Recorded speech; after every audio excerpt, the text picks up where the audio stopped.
Ďalším poslancom mestského zastupiteľstva, ktorý sa pridal na pódium, je Ľubo Bechny.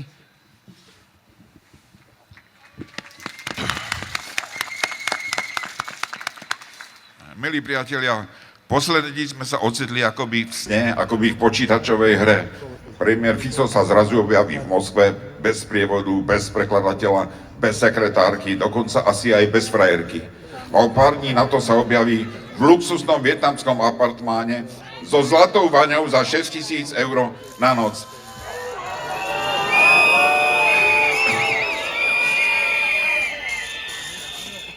A začal kidať a vyhrážať sa Ukrajine, ale i našim Ukrajinkám, že sa ide pomstiť, že zastaví elektrínu na Ukrajinu a našim utečencom obmedzí už tak veľmi zníženú pomoc. Toto chceme?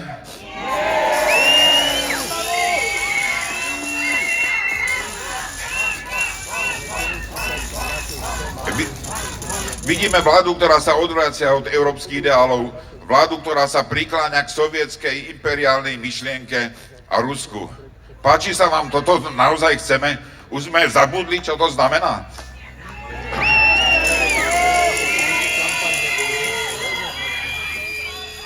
Zatiaľ, čo ukrajinskí muži bojujú a bránia krajinu pred ruským agresorom, naše Ukrajinky tu žijú so svojimi deťmi a vykonávajú prácu, ktorá často nie je adekvátna ich vzdelaniu, lebo im nechceme uznať ich vzdelanie a umožníme im robiť upratovačky, sanitárky alebo dokladačky regálov v supermarketoch.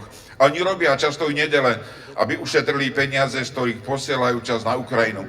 A viacerí z nás sme prispeli na kúpu benzínových generátorov, lebo Putin im tam na dennej báze ničí energetickú infraštruktúru. A mnohí ľudia na Ukrajine mrznú bez svetla a tepla. A teraz príde Fico, ktorý sa vyhráža Ukrajine, že im nedodá elektrínu a našim ženám Ukrajinkám, že obmedzí pomoc pre ne a ich deti. A hovorí to z gičového, vykúreného apartmánu.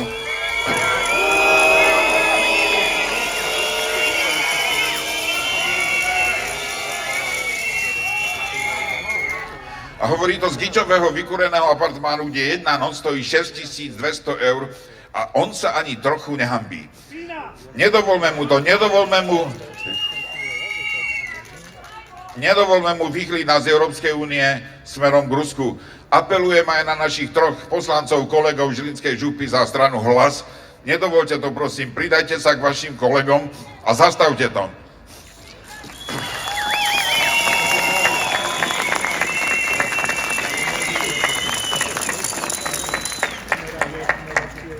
Keď prišli tieto vyhrážky od premiéra, tak som si všimol statusy viacerých z vás, ktorí tu dnes stojíte, že sa za neho hanbíte. A ja sa hanbím, a keďže tu máme zástupcu ukrajinských žien, Anželinu, ktorej muž, lekár, nasadzuje život, zatiaľ čo ona pracuje v Bile, aby mohla uživiť svoju dceru a domov poslať pár eur na kúpu, povedzme toho generátora, tak sem, Angelina, odpúsť nám našeho premiéra, urobíme všetko, čo je v našich silách, aby tam zostal čo najkratšie.